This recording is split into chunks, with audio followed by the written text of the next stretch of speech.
কিছু গুঁড়া মাছ নিয়ে নিয়েছি চচ্চড়ি করার জন্য। মাছগুলো পাই জানে পাবে।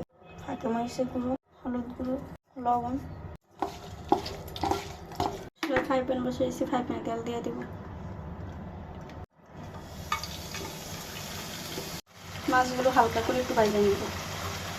এখানে পেঁয়াজ কুচিগুলো মশলার সাথে মিক্স করে, রসুন কুচি, কাঁচামরিচ কুচি বেশি করে দিয়ে আমার কাঁচামরিচ থাকে, হলুদ গুঁড়ো, ফাঁকি মরিচের লবণ, একটু তেল দিয়ে মিক্স করে নেব। ভালো করে হাত দিয়ে কষা মিক্স করে নেব মশলার সাথে। মাছটা উপরে দিয়ে দিব।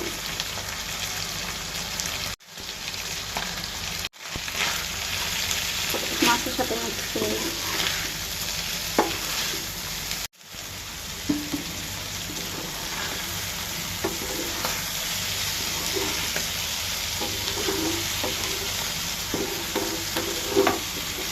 এবার মাছ চচ্চড়ি করে মাছ দিয়ে আস্তে থাকবো আর পেঁয়াজ কুচিগুলো বাজবো, অল্প ভালো করে।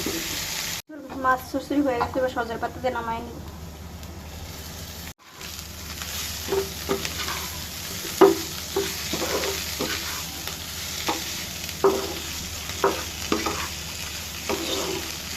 মাছ চচ্চড়িটা হয়ে গেছে, এবার নামাই নিব।